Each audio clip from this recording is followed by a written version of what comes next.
You're listening to Tehachapi with Key Budge, Tori Costello, Greg Garrett, and Ashley Whitmore. It's Tehachapi time. Key Budge today. Joining me, I've got two special guests from the Tehachapi Police Department. We've got Acting Lieutenant Jason Dunham. Welcome back, Jason. Thank you for having me, Key. You're an old pro now. This is like your third or fourth time on the show. I'm not a pro. It's nice to have you back. Thank you. And then our communications manager, Carrie Ann Ritchie. Carrie Ann, welcome to Tehachapi. Thank you for having me. It's the first time for you, so it's nice.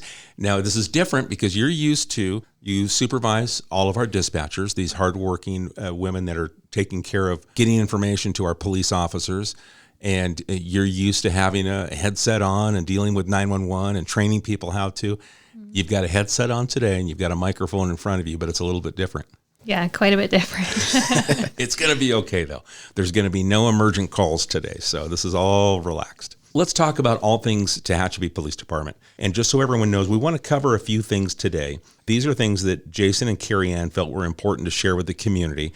So we're going to kind of give some highlights of things that have been going on recently. We're going to talk about Communications Week, our dispatchers, recruitment of open positions within our police department, both sworn and civilian, and also for volunteers.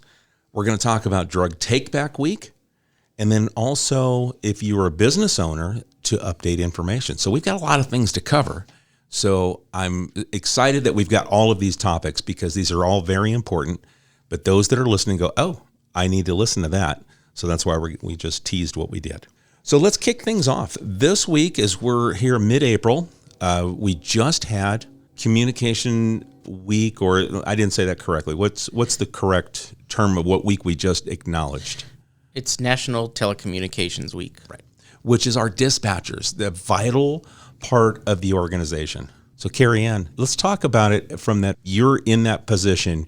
You train, you supervise. What's it like to run our dispatch department for our police department? It's a lot of different emotions, I think. It's very rewarding to see someone you just hired them, they're off the street, they don't have any experience, and you see them functioning in that capacity and they're doing well, and you're very happy to see that someone is able to learn that skill. It's a lot of skills, but they're doing it and they're doing it well. But most of all, I really love watching the senior dispatchers who have taken on that very difficult and pre-leadership role, basically to teach someone how to do this difficult job, and they put their heart and souls into it, and it's a lot of work. It's a lot of work for them, more work than just being on the console, but they do it well, and I'm very proud to see them in that role. What we're talking about, these are the people that answer the phone when you call 911.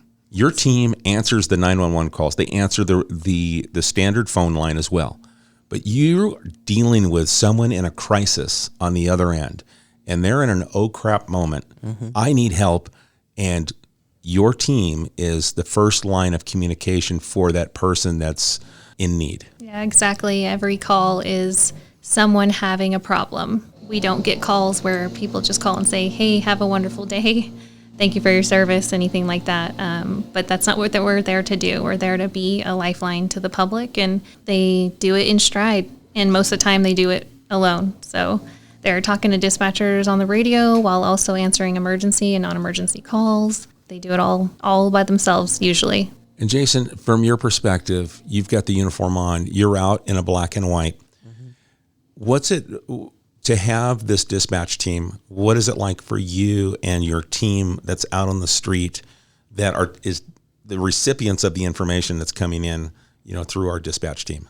Well, our dispatchers, that's our lifeline. So any information that's coming in when somebody's calling with an emergency, be it a crash or be it a fire or be it, they're a victim of a crime, the information that we are essentially relying on is what they've vetted through the dispatch center. So for us, being, a small police department and a small communication center, we see each other every day. So we rely on each other heavily when we're going out to these calls, that the information we're getting is going to keep us safe.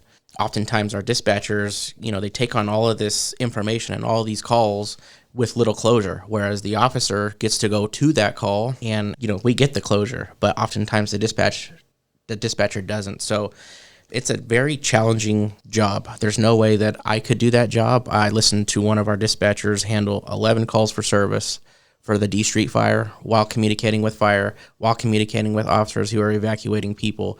And if you want to talk about multitasking to the highest level, it's dispatching. So carry on with that. As Jason described, you're multitasking. You've got so much to do. So, I mean, I would think that you're taking in information and people are at a heightened response. Yeah. So sometimes it's probably extremely difficult to understand what they're saying because they've got so much emotion flowing and exiting, with their volume and how they describe whatever it is, or if they're scared or whatever, or angry, whatever it is. You guys are trying to, I'm going to guess you got to try and calm them down so you can get the information and it makes sense. Absolutely. So in our profession, we call it controlling the call. It's training that they receive on how to control a call. And I don't know how to describe it. When they're taking a call for service, the immediate reaction is, your heart rate jumps right up, but you can't let that affect how you're going to handle that call. So the training is so vital. You revert back to your training in a situation of crisis, basically. So these girls are basically in a situation of crisis 12 hours a day. Maybe they're not taking those emergency calls 12 hours every day, but they're on alert 12 hours a day, 40 hours a week. And they have learned how to cope with that as part of the job. But yes, it's very challenging, but it's very rewarding at the same time. Well, Jason mentioned something that as an officer and you're out there with a call, you kind of understand what the end result is. You kind of get a little closer. Have you ever noticed that where you're going, I wonder what happened on this call? I know they said everything was code 4, everything was fine. Mm-hmm.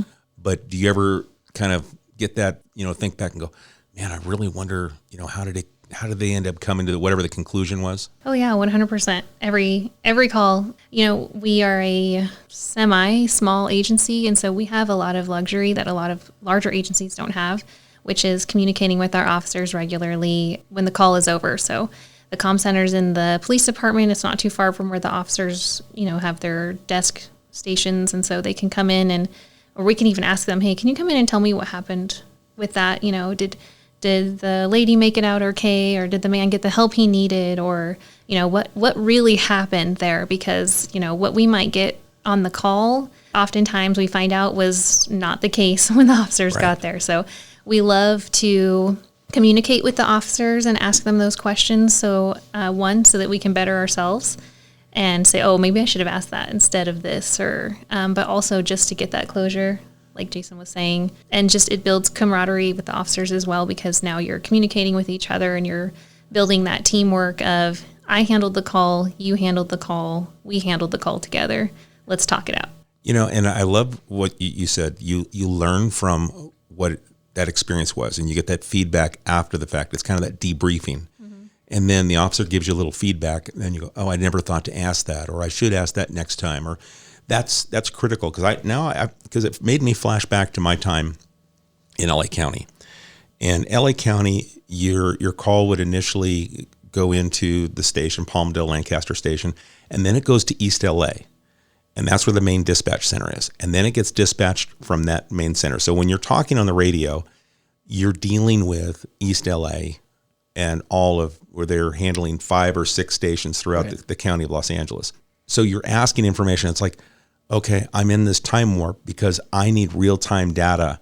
And there's that little bit of a lag time where even though the stations and the dispatch centers in each of the stations can hear it, it still has to go to East LA so they can monitor everything. Yes.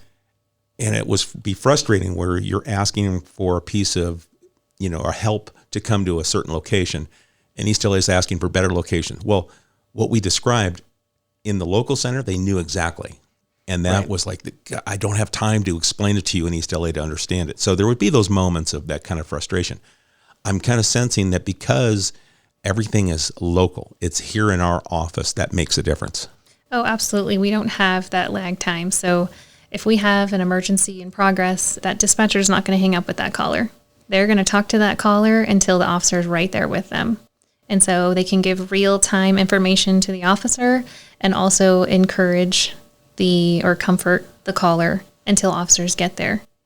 So there's no disconnect there. And what we have, our cars are GPS tracked. So the dispatcher, if something's really, critical that's occurring and the caller's kind of frantic, our dispatch can say, hey, the car is a block away or 2 blocks away. And what's awesome, and I talked about this the last time, the dispatchers know this community. When they talk about Tehachapi and Green Street, they know exactly where that's at. When somebody calls and says, hey, we have a gentleman doing this, that, or the other here, they know where that's at. It's not somebody in East LA who has no idea where that's at. Mm-hmm. You know what I mean? So the local control is better. And if we have a critical call, our debrief capabilities are immediate. We don't have to wait 2 weeks to get everybody that worked this critical event together. We can do it immediately. Okay. Now, Carrie Ann, I got to ask you, is there a call that stands out without names or description? Do you have a call, or what type of a call, where you go, oh my God, I'll remember that for the rest of my life? Oh yeah, several. I couldn't pick just one. I've got many, many years on now, so I couldn't just pick one, but there are numerous ones where I would say domestic violence is a big one. A lot of reports of maybe a deceased family member or someone that they found, that those are pretty heartbreaking, because you're talking to a person that has just lost someone they love, and you can relate, everyone can relate to that.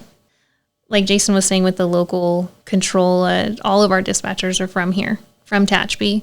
And so it's nice that they have invested in Tehachapi, in the town, by working there and helping the citizens, answering those difficult calls. Well, let's talk about that as a career choice. And we've got, a group, you said that are here from Tehachapi, that are a part of our team, that make up our team. But our team is looking to grow. Yes, absolutely. And so what is it that we are looking for when we put out and I guess we have an open market right now that we're actually looking to add dispatchers to our Tehachapi Police Department communications team? Yes. What are we looking for? What are some of the skills that people need to come in with, or where is there maybe more training or things that they can work on if they're thinking about applying? Okay. So you don't need any experience. It's definitely a no experience entry-level type position at first, because we offer all the training. It's all on the job training. We have a great training program with now experienced dispatchers training these new dispatchers. And what we're looking for is someone that, like we already mentioned, has great multitasking skills, but also that's something that can be learned. If you don't think you're a good multitasker, we can, put you through the training and see. The training is very detailed. It's designed to help people succeed, not to fail them out. So it's working. We've got a couple of trainees on right now, actually. So, but the job, it's just, it's one of those jobs where you're always looking to hire more people, whether they, find another job somewhere else, or they, leave to stay home, especially during COVID. That was a difficult time. People wanted to stay home, but as first responders, we don't get that luxury. So now people are coming back, and they're kind of looking for careers, meaningful careers, to participate in the local community. So I think that was a positive thing that came out of that. Also, we're looking for professional individuals that are looking for a career, not a job, because that's what this is. It's a lifetime career. It's something that molds you and helps you grow.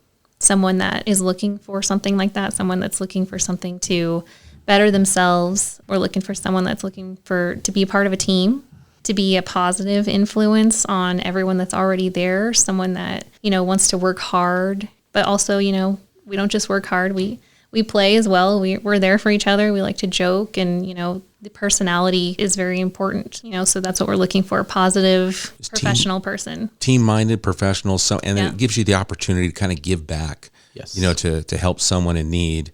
And you might not be the hands-on, but you're the voice on. Mm-hmm. You're the ears and the voice for that person in help to get them the help they need. Yep. So if someone is interested in going, this might be a career opportunity for me, what's the age that is the youngest that someone can apply for? Are we 18 and over, or? Yeah. Okay. Yeah, 18 and over. If you're interested or you don't really know what it's all about, we do offer sit-alongs within the comm center. So they can reach out to me, and we can set that up where they sit in dispatch for just a few hours. It's not a whole shift or anything, and they can see what it's all about, the different tasks that they do, they can hear them take a 911 call or 2 or 3 or however many that day. And it gives them an idea of exactly what the job is about. Okay. And some of the other nice things about working here for the city of Tehachapi and the Tehachapi Police Department. So you've got a retirement plan, you got competitive pay, and then I think something about the shifts is very interesting with what our dispatch team works with. So describe the shift work. Yeah, so shift work, if anyone doesn't know, that term indicates 24 hours a day, 7 days a week, 365 days a year. So, you're expected to work all those days. There is a perk to it that our dispatchers enjoy, which is you work 3 days in a week for 12 hours a day, and then you have 4 days off. So it's like a little mini vacation before you come back and work 3 12s and an 8-hour shift. So you still work 80 hours in 2 weeks. Yes. 1 week is 36. The next week is 44. Yes. Okay. And they really seem to like that better, especially for that 4 days off. You don't actually have to take time off to spend time with your family or plan a little camping trip for the weekend or anything like that. It gives them that. There's a little bit of flexibility in Yeah, there, exactly. built-in flexibility. You can work around the schedule knowing that your schedule's out in advance and you can plan ahead. Exactly, yeah. And then you also have part-time positions available? Right now, we're just looking for full-time. The part-time is there. It's just we don't tend to fill it. We have more of a need for full-time workers. But open to it if someone says, hey, I can only give you part-time, you'd at least take a look. Absolutely. It's also a good way for someone to say they want to work part-time to decide whether or not they want to go full-time. Most likely, if you get the part-time position, you become a full-timer very soon. So maybe you want the full-time, we don't have a full-time, but you're like, I'm just going to take this part-time to get my foot in that door and show them that I'm serious. They're going to learn the job in that part-time position. And so if someone leaves or someone gets moved, they're the very next one that we're looking at to get in that full-time position. Very good. Jason, anything you want to add about what your thoughts are with the dispatch team? Just be a good communicator, somebody that can talk to somebody, on the phone. That's probably one of the most important things because you're going to be answering that phone every day. Yeah, it doesn't stop ringing. Be open-minded and be willing to learn new things. And if people want to apply, do we send them to the website? Yes, so TehachapiPD.com. We have all of our job opportunities on there, and they can also reach out to Christy at City Hall. Okay, great. So if you're interested, it's TehachapiPD.com, and then you'll find the job openings. Or if you go to the Live Up Tehachapi page, you can go to job opportunities, and it'll pop up. Or you can call our HR department, which is Christy here at Tehachapi City Hall. She oversees HR for all of the departments within the city. So we got you some options there. Yep. Okay, excellent. Love that. So let's now, I want to move into something that's coming up this Saturday, April 22nd, Jason. And it's something that the Tehachapi Police Department has been a part of for many years. Yes, so the Tehachapi Police Department, we participate in the National Drug Take Back. And that'll be this Saturday at the police department from 10 to 2. And that's any unwanted prescription. It doesn't matter if it's narcotic, non-narcotic, prescribed, non-prescribed. The only thing we do not accept is our SARPs. We encourage the community to bring that stuff, get it out of your home, and bring it over to the police department. We don't want it going down the toilet, being flushed, or end up in somebody's hands that shouldn't be. That'll be taking place this Saturday, the 22nd. And that's one thing you mentioned, not flushing it. And the reason why we say that is because when we talk to our water operators, the way the wastewater is treated when it gets in, it's not treated for independent chemicals. So the chemicals aren't, broken down. They're still in there. So when this wastewater gets reintroduced back somewhere to seep back down and filter through, Right. Those chemicals haven't been treated. So Right. we want to dispose of them properly. Correct. Okay, and then when you mentioned we don't want them to end up in the hands of someone that they shouldn't. I guess like when we have those, and I looked because I talked to my wife about this and reminding her about April 22nd. We did have some old medications, and we're like, okay, we got to make sure we get rid of these properly. So we'll be bringing those in, but we don't want kids to get them. We don't Sure. want them to be stolen and then back out on the street. So there's lots of things that do happen with prescription medications that we don't think will ever happen. We do. You could leave that stuff somewhere where somebody could get a hold of it, a teenager or a young child, and the results of that could be, it could be deadly. if a child gets a hold of the wrong thing or a teenager gets a hold of the wrong thing. So if you're not utilizing that medication any longer, we encourage you to get rid of it. Obviously, we are the most concerned about narcotic medication. There's a huge epidemic right now with opioid use and stuff like that. So if you're no longer using any of those types of pain medications, anything like that, The oxycodone, all of it, yeah. let's get it disposed of. That way it doesn't turn up at school or anywhere else it shouldn't be. Right. So, and that's an easy drop off too. You guys do that at the counter, and that's whether they just come into the police department on Saturday and say, hey, I've got meds, and there's a box to just, and it's as quick as what I just said. Yep. You're in, you're out, and it's taken care of. Yep. And then you guys are the collection site for the entire region, and then it gets turned over? So each agency is responsible for collecting, whatever they're going to collect, and then it all goes down to the DEA. And the DEA properly disposes of it? Yes. Okay. That's excellent. So I know we've shared some information that came from the DEA on our social medias, and we'll keep doing that. But we do it twice a year. So every April, every October. I think they're 6 months apart. Correct. And so if you miss out on this one, we'll do it again in October. Yep. And it's just something to think, let's be smart about how we get rid of our old medications. Yep. Okay. Now, Carrie Ann, you mentioned something before we started recording that this week, so last week was our National Police Telecommunications Week, and this week is recognizing someone else. Yeah, our volunteers. And volunteers, and we think about the police department, our volunteers they're so valuable. Yes. And so let's talk a little bit about the volunteer program and how we're looking to add to it. Yeah, so we're looking, currently we have, our numbers have kind of decreased. COVID was a big hit to that. We didn't want to expose people unnecessarily to COVID if we didn't have to. So that kind of halted our volunteer program, and we kind of lost some membership. But we're looking to, if anybody out there wants to come volunteer, the primarily function that you'll be doing is, like traffic control. You may have to take evidence or crime reports to the DA or down to the crime lab, stuff like that. If we have a large incident that we need help with, we may ask for stuff like that. So it's not a police officer position, but it's something to assist us when we need it. I remember that was a huge thing if we had an event or planned event or an emergency event. Volunteers would come out and they would relieve an officer from a scene and say, okay, we've got this intersection. Mm-hmm. And your volunteers were in a uniform, a different kind of uniform, yes. Usually like a white shirt. Yes. And they had a marked vehicle that says volunteers. And then they take control, and that frees up that sworn officer to go handle something else. So yes. it's critical. Very critical. It's a very critical, and it's a great opportunity for you to be a part of your community and be a part of the police department and maybe see a different side of this community. You can drive around. We often can utilize our volunteers for extra patrol when somebody's on vacation. How you and I talked before about vacation checks. So, if you're interested in, if this sounds like something that you'd be interested in, let us know at the police department. The applications are there. Obviously, we have to do a little background check on you and make sure that you don't have any convictions and you're not somebody who doesn't need to be there. But it's a great opportunity for you to come out and see what this community has to offer. Very good.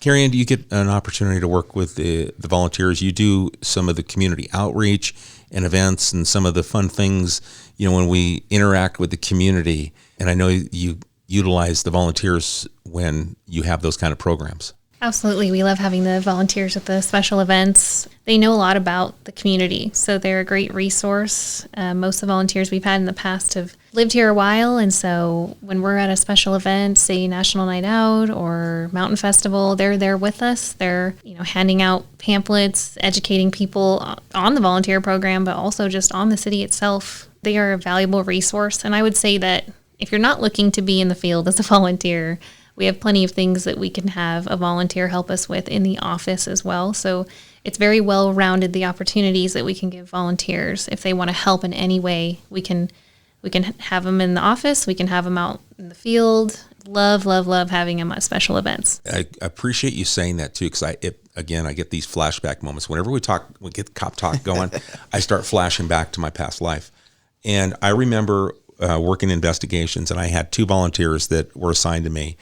and they went through pawn slips, and then they had the burglary reports, and they would match up and try and find the stolen property That's for these awesome. victims. And I was able to utilize them because they liked little task things.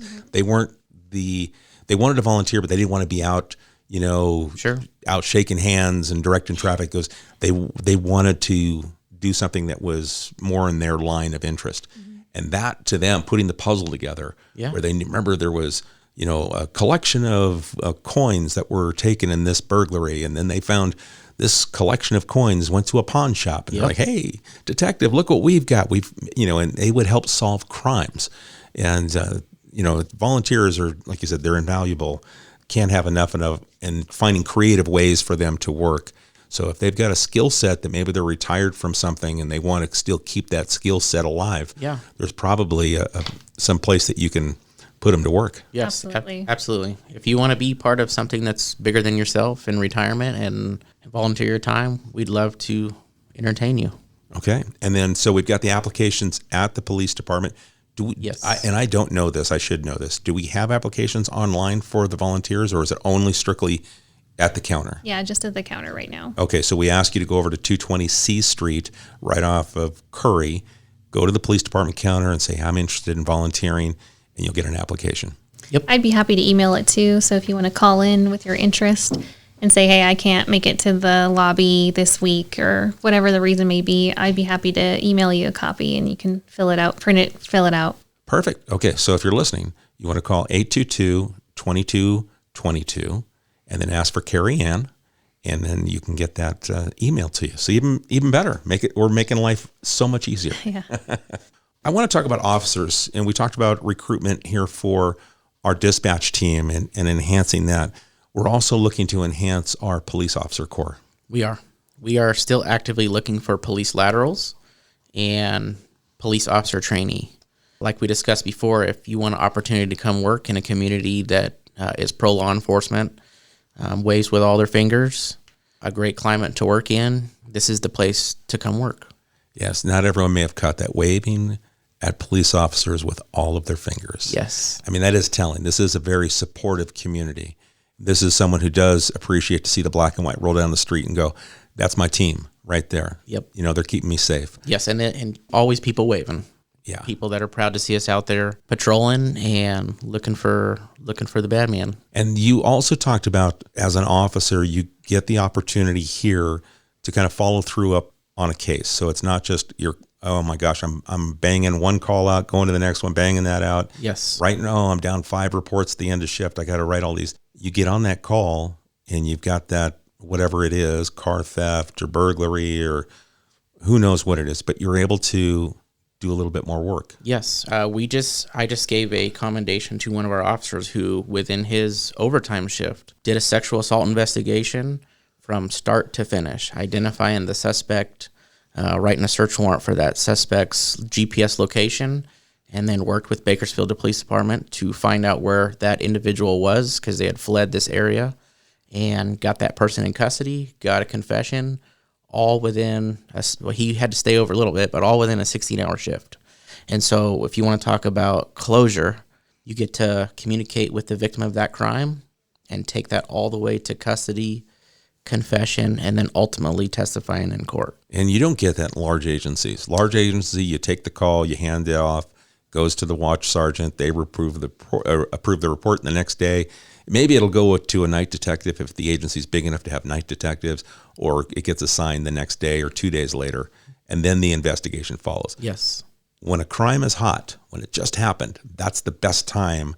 And what's that TV show, 48 Hours? You get there is a lot of truth to that. Yes. That as time passes, things cool off.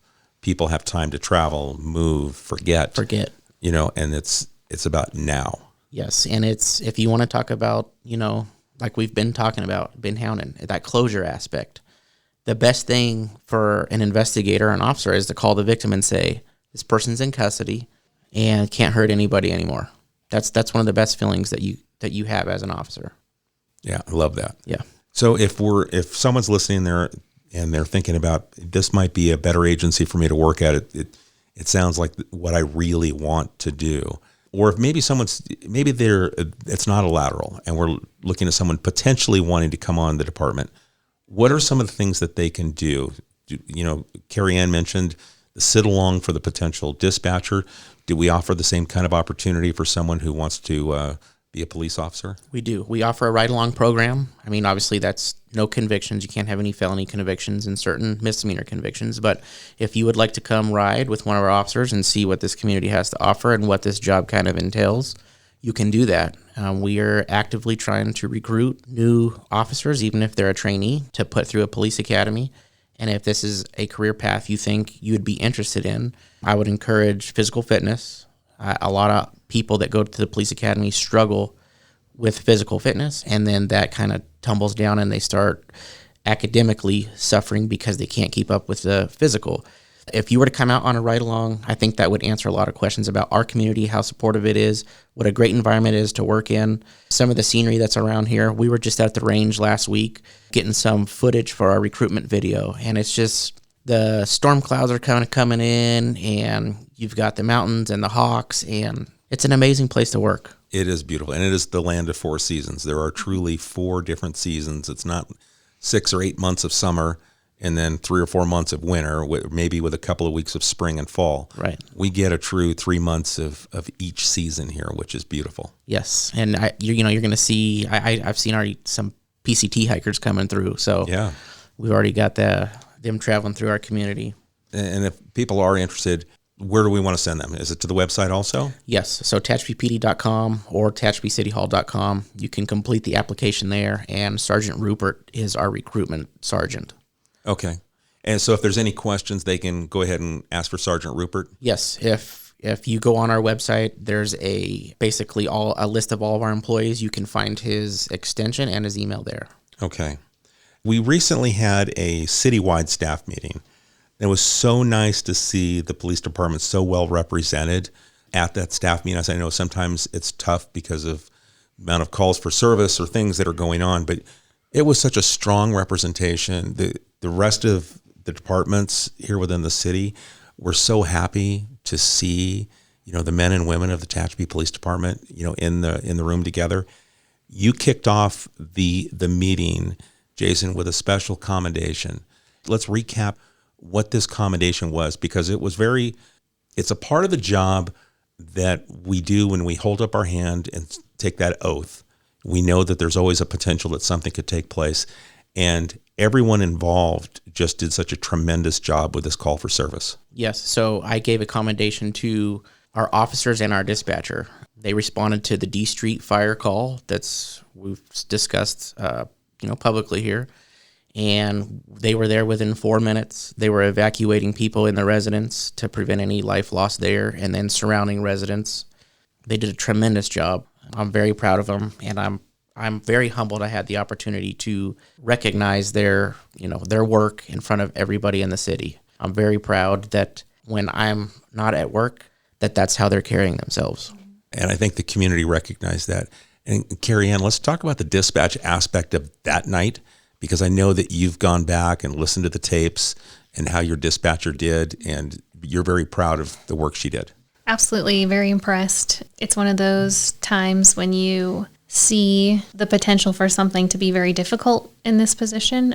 So she was taking all the 911 calls. So all the 911 calls related to this fire, she was answering while being alone and also communicating with the officers, dispatching them to the location as fast as she could, and then also fielding calls from CHP, fire, transferring the calls to fire so they can get further information about the fire. But she was receiving multiple 911 calls, and then also some non-emergent calls regarding the fire, and she did a really good job of communicating to those citizens, fire's on the way, help is on the way, officers are there, they're going to help you until fire gets there, you're not alone.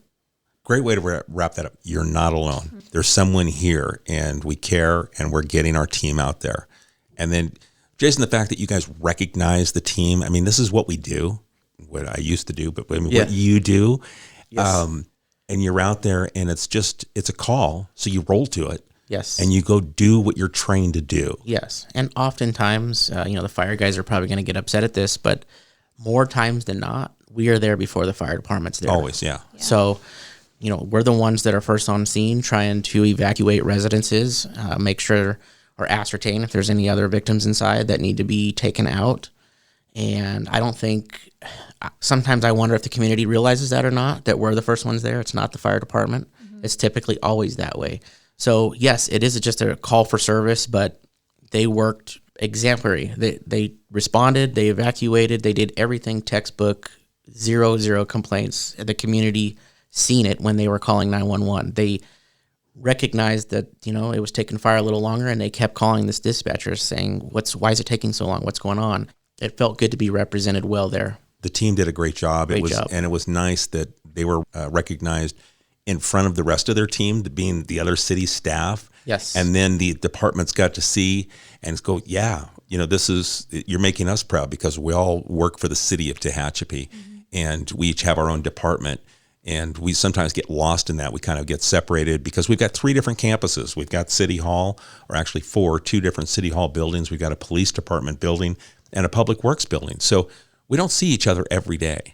And sometimes we'll go weeks without seeing someone on the team, but we're all a part of the same family and team. Yes, everybody between Public Works, City Hall, the Annex, and the Police Department, everybody is working to make this place the best place that we can make it. I believe that. I'm in these meetings, and you hear Don Marsh talk and Jay. Everybody is trying to make this place the best place they can make it, and protecting this place and protecting it from some of these laws that are trying to dictate what we will and we will not do. So this city's on the up and up. Yeah, and I think it's special. Yes, it's very special. Yeah, I've worked for 3 different government organizations, and I consider this one to be very special. It is. Proud to say that I work here. It is. I had an opportunity, for those of listeners out there that don't know me, in my early part of my career, I got to go to narcotics. So I had the opportunity to see how the Taft Police Department worked, the Kern Probation Department, all these police departments. And I knew from seeing all these police departments, I'm not going anywhere. This is the best place to work. The city wants to take care of all their employees and make sure that we have everything we need to do the job. Yeah, that is one of the nice things about working for a task force, being assigned there. You really to get exposed to what other agencies do and how they operate. Yes. And then when you come back and you go, the grass isn't necessarily greener on the other side. No, it's not. And the stress that you get from the community you work in. That's one of those things that you don't ever really think about, or maybe it's not one of the biggest because you chase the dollar. Right. But when you've got a community that waves at you with all their fingers, that says thank you, that appreciates you, it relieves stress, and that makes your quality of life personally a little bit nicer when you work for a place that appreciates you. So I think the community, the residents that are listening right now, we should thank them for their positive, response that we get citywide, but especially with our police department, because it does make the job a little bit easier when you're not dealing with that stress, that outside, you're doing the job right. And Absolutely. we're held to a standard. They appreciate it. They do. In this community, they do. I mean, you can see what's going on nationally. You can see what's going on statewide. They're trying to do a lot of things to this career that I'm not happy with and I don't like. People aren't out there doing what they want you to believe. Officers are out there, and deputies and police officers, they're out there trying to make the community the best that they can make it. And Sacramento and everything else that's going on, it's just tying our hands behind our back and limiting our ability to do our job sometimes. I'll tell you, thank you. I appreciate it for both of you. Thank you for what you do. And I'd like to thank the community. I'm always waved at when I'm out buying something. Several times somebody's bought my meal. I really appreciate that. And I know our guys do too, and gals. It is a nice that when people step up just to say that, just, hey, I want to take care of this officer in line. I got their meal. Yes. I know I've had that happen. I appreciate it. And I've done the same too. Just tried to make sure when I get that opportunity to say thank you. It's much appreciated. Yeah. Because you get sworn in, but you don't get sworn out when you retire. That's one of those things. You don't get unsworn. That oath you take stays with you the rest of your life. So I appreciate it from that standpoint when I look back. And I want to transition over something that we talked about, that it affects both ends here, our dispatch team and our field team. So, and this deals also at the city level, when people own businesses, things happen, and things usually happen after hours. Yeah. And then that kind of makes things difficult when we don't have good contact info. So, Carrie Ann, let me ask you, this is something that you mentioned and that you're able to update. And let's talk about what it is I've just kind of teased a little. Okay, so we're talking about, it could be emergent or non-emergent. So something as simple as the officers are out at midnight checking door handles of businesses, because they do that, and they find a door that's unlocked. So maybe not necessarily foul play, but the officer found that unlocked door, leaving that business open to foul play. So now we want to contact somebody, a key holder, a manager, an owner, to call and say, hey, we need you to come and lock up this door so that your business isn't, tampered with or broken into, or, you're not just open for anything that could happen. So we need those phone numbers. We need those people's names. Oftentimes they'll update their business permit, which is great. But as any business, a manager will change, leave, come on, whatever the case may be. And we need that information. It could change monthly. It could change, once a year, whatever it may be. It's just, we need that information. So we don't always get that information. And so when we're calling at midnight to find someone to help us button up this business, we don't have that information. We're looking for business owners to maintain the contact, 24-hour contact information with the police department. Yes. That what Carrie Ann mentioned, Jason, with the crime prevention aspect, where officers kind of do a little bit of a foot beat, check some business doors, and then all of a sudden they find out staff left in a rush, didn't lock the door, and here they are at 10 o'clock at night, and the business is basically unsecured. Yes. So now you need to button it up, and you also need to be able to do that quickly so you can get back on the beat. Yes.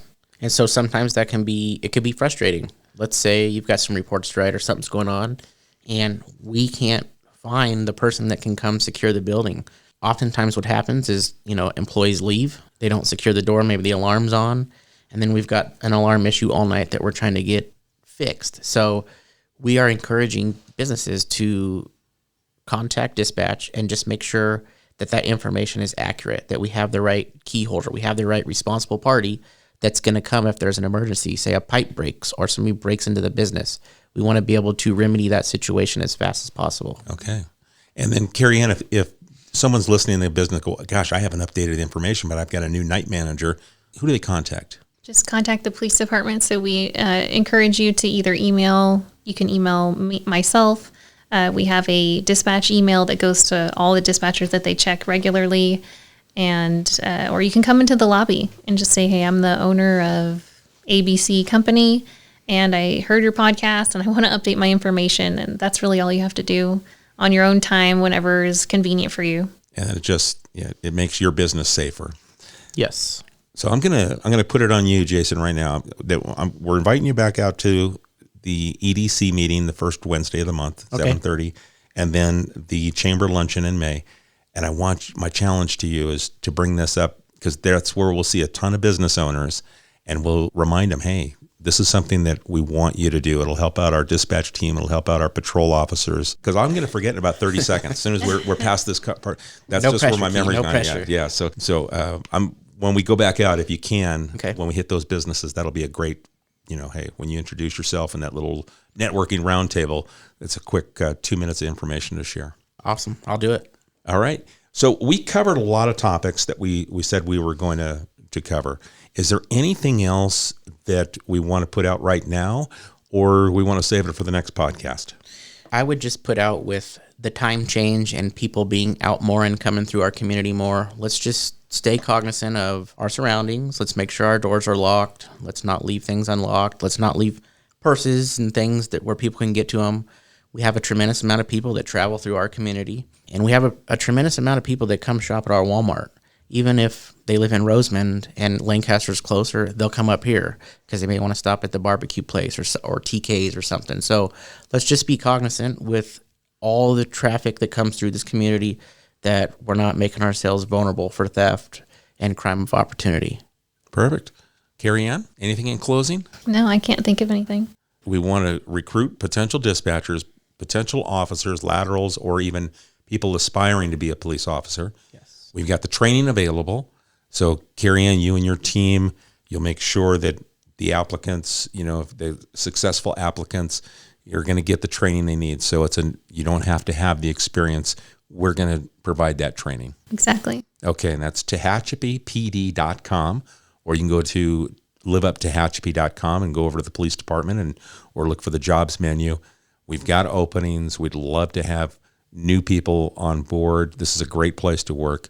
I just appreciate the fact that you guys took the time.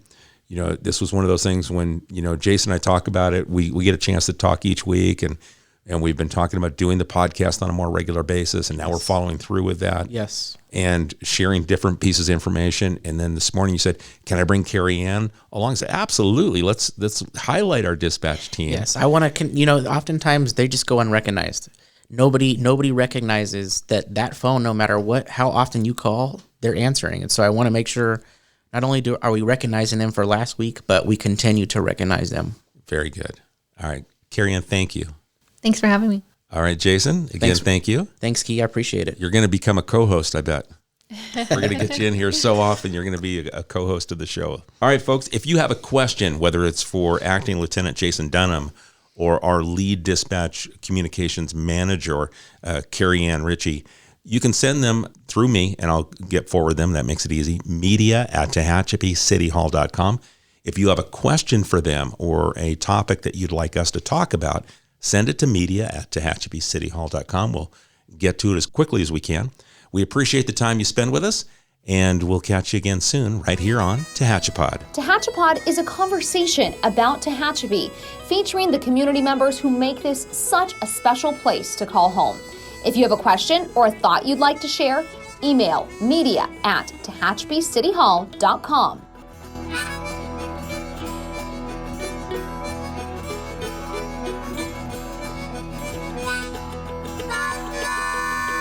Thank you to Gary Mazzola for sharing his song, This is Tehachapi.